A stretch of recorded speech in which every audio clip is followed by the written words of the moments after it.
Hello बच्चों, let's read this question. The question says the density of a face-centered cube element whose atomic mass is equals to 60.2 is 6.2 gram per centimeter cube. Calculate the length of edge of unit cell. इस question को solve करने के लिए हमारे पास जो की concept present होना जरूरी है वो है to know about the formula on how to calculate the length of edge of unit cell. इस क्वेश्चन में जो इंफॉर्मेशंस गिवन है वो है डेंसिटी,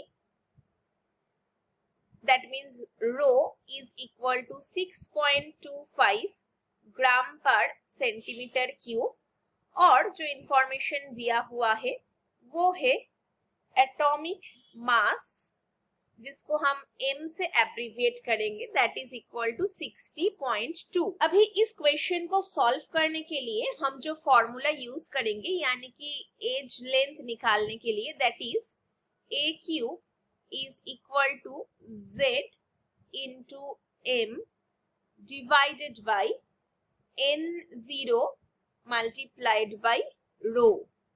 अभी यहाँ पर a क्या है? a है एज लेंथ। z क्या है? नंबर ऑफ एटॉम्स पर यूनिट सेल।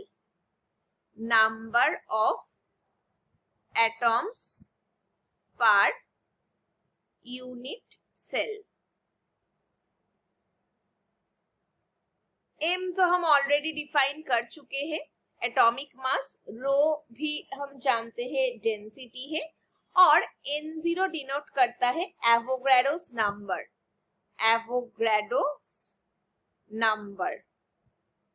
तो अभी हम इसमें बिठाएंगे वैल्यूज। a कैलकुलेट करने के लिए पहले हमें जो वैल्यू चाहिए यानी कि z वैल्यू में हम क्या बिठाएंगे? नंबर ऑफ एटॉम्स पर यूनिट सेल। और यहाँ पर देखिए बोला गया है face centred cubic element, that means FCC, और इसके लिए 4 एटॉम्स प्रेजेंट होते हैं पर यूनिट पे। तो यहाँ पर z वैल्यू बिठे जाएगा 4 multiplied by atomic mass, that means 60.2, that will be divided by 6.02 multiplied by 10 to the power 23, which is the Avogadro number, multiplied by rho, that means 6.25. So this will be equal to 240.8 whole divided by 37.625 multiplied by 10 to the power 23. So this will be equal to 6.4 divided by 10 to the power 23. और हम लिख सकते हैं a cube is equals to 6.4 multiplied by 10 to the power minus 23.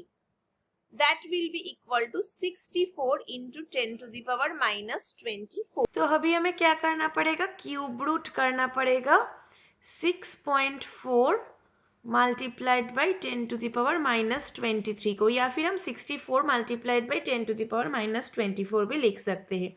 So this is equals to 4 multiplied by 10 to the power minus 8 centimeter.